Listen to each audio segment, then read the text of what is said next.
అందరికీ నమస్కారం.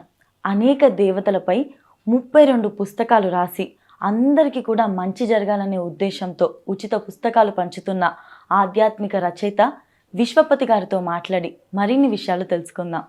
నమస్కారం గురుగారు. నమస్కారం తల్లి. భక్తికి ధర్మం తోడవుతే పరిపూర్ణం అవుతుంది అని చెప్పేసి అంటూ ఉంటారు. అది ఎందుకు గురుగారు అలాగా? చూడు తల్లి, భక్తి ధర్మం అని లాటుకునే ఉంటాయి. జీవితంలో ధార్మికంగా ఉండకుండా అసలు ధర్మం అంటేనే అవతల మనుషుల్ని కష్టపెట్టకుండా ఉండటం. అన్నిటికంటే తేలిక భాషలో చెప్పాలంటే ఏమిటి ధర్మం అంటే, అవతల వాళ్ళు నీకు ఏది చేస్తే నీ కష్టం అనిపిస్తోందో అది నువ్వు ఇంకోళ్ళకి చేయకు అని నిర్వచిస్తాను పెద్దలు అంటారు. అది అన్నిటికంటే అత్యుత్తమమైన ధర్మం అది. సో భక్తి అనేది, ఇప్పుడు సపోజ్ నేను ఇందా చెప్తున్నట్టు మనం భక్తి అని ఏదో పూజలు యజ్ఞాలు యాగాలు చేస్తూ పోతూ అనుకో, దానికి ధర్మం కూడా తోడైతేనే, అంటే మనం నిత్యం ధార్మికంగా జీవిస్తూ ఉంటే ఆ భక్తికి రెండు తోడైతేనే అప్పుడు పూర్తి ఫలితం మనకు వస్తుంది.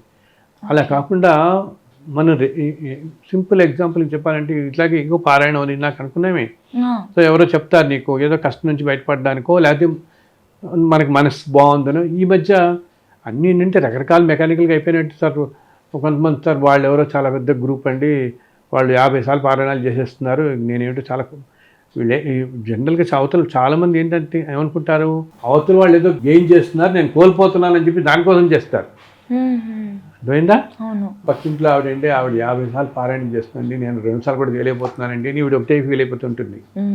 ఎవరెవరు వీలుని బట్టి, ఎవరెవరు కన్వీనియన్స్ని బట్టి వాళ్ళు చేయటం. కానీ అండ్ దానికి కూడా ఏంటి ఇందా చెప్పానే, అన్నిటికీ ముందర నువ్వు పొద్దున పారాయణం అది చేసినే ఓకే చేస్తున్నావు, అది ఒకటి మన ప్రశాంతత కోసమో మన అలవాటు కోసమో లేకపోతే ఒక పర్టికులర్ కారణం కోసమో చేసుకుంటూ వెళుతున్నాం అనుకుందాం.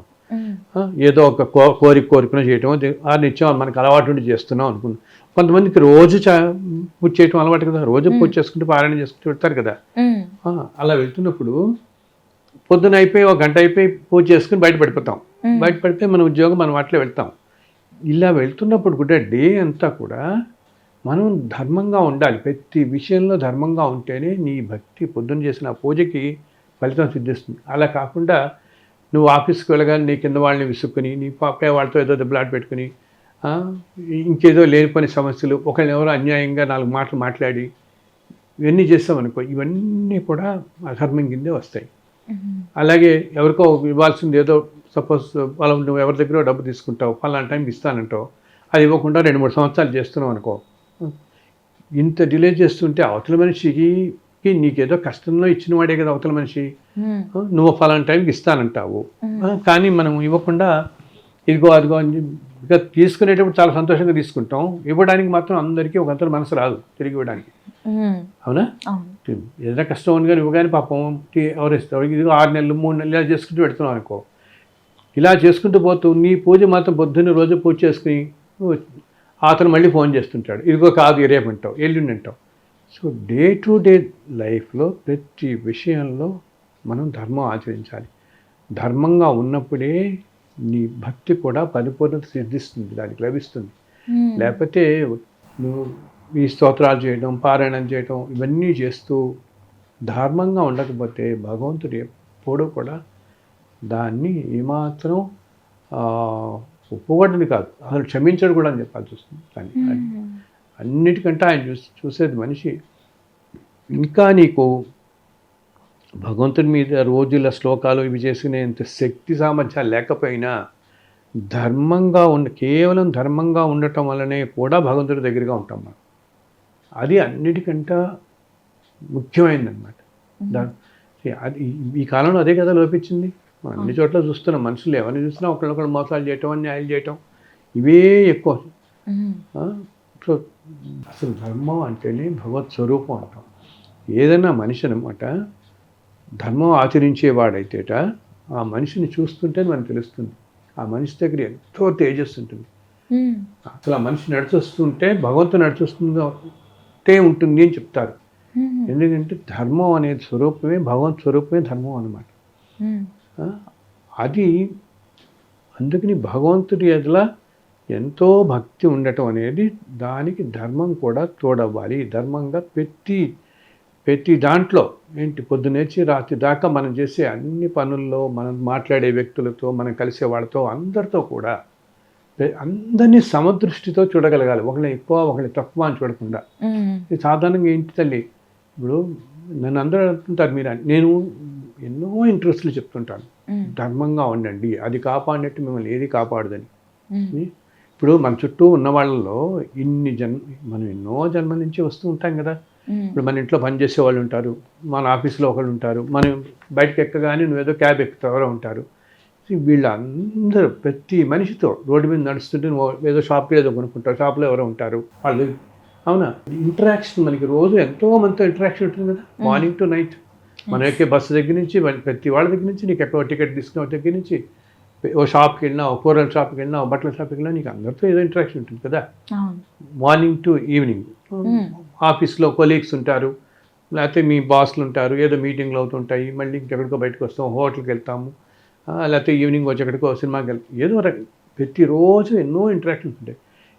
ఈ ఇంటరాక్షన్స్ అన్నింటిలో ఏంటి, నువ్వు రకరకాల మళ్ళీ సాయంత్రం ఏ గుడికో ఎక్కడికో వెళ్తావు అనుకుందాం, లేకపోతే ఇందాక వెళ్ళిన సినిమాకి ఎక్కడికో వెళ్తే, ప్రతిరోజు పొద్దు నుంచి రాత్రి దాకా ఎన్నో రకాల వ్యక్తుల్ని మనం కలుస్తూ ఉంటాం.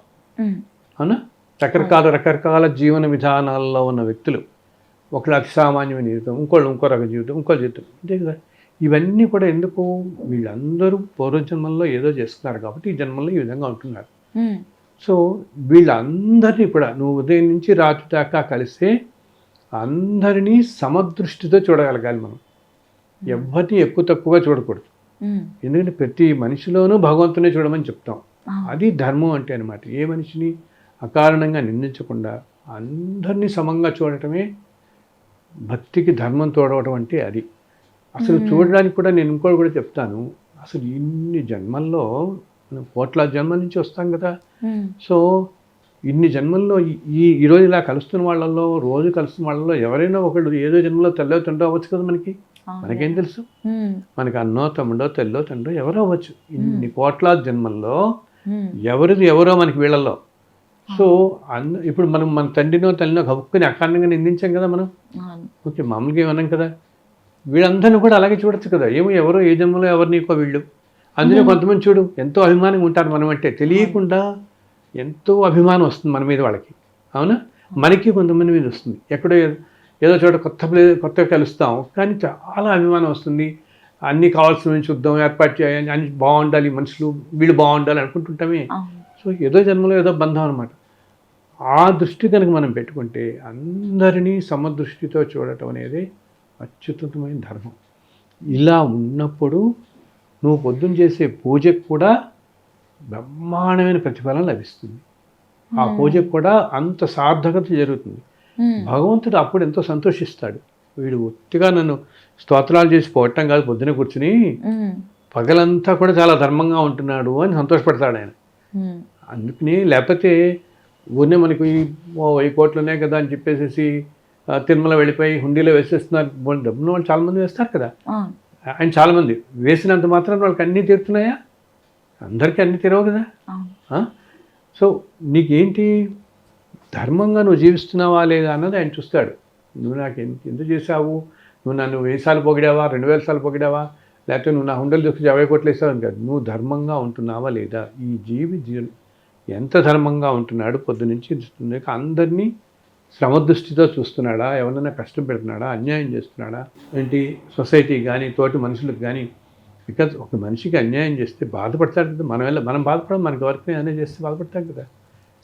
సో అవతల మనిషికి కూడా మనం చేయకూడదు అట్లాగా. ఇది ధర్మం అన్నమాట. సో భక్తికి ధర్మం కూడా తోడైతే అది రక్షించినట్టు ఏది రక్షిస్తుంది మనం.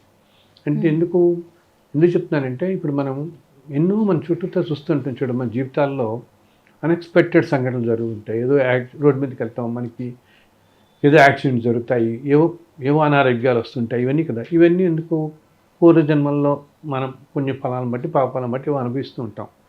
సో మనకి ఏదైనా ఇలా జరగాల్సి ఉన్నా కూడా, ఇప్పుడు మనం ఏదో హైవే మీద ఎక్కడికో వెళ్తుంటాం, ఏ యాక్సిడెంటో మనకి గబుక్కి పూర్వజన్మలో ఏదో చేసుకున్న పాపం వల్ల ఏదో జరగాల్సి ఉందనుకున్నాం.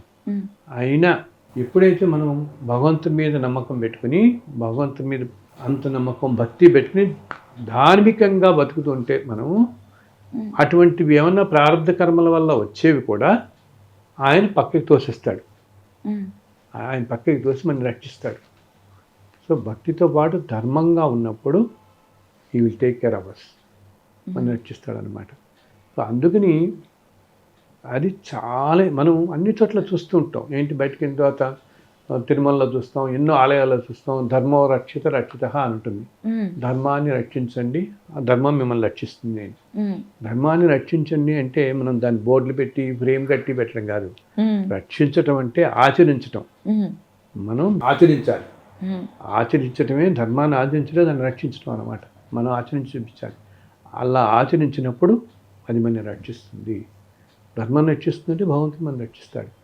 సో భక్తికి ధర్మంకి ఇంత ఇది. అందరూ కూడా ఈ కాలంలో ధర్మంగా బతకాలి అన్నా భయపడతారు. అసలు ధర్మంగా ఎలా బతకాలి, ధర్మాన్ని ఎలా ఆచరించాలి, ఇది సాధ్యమేనా అన్న ఆలోచన అయితే అందరికీ ఉంటుంది.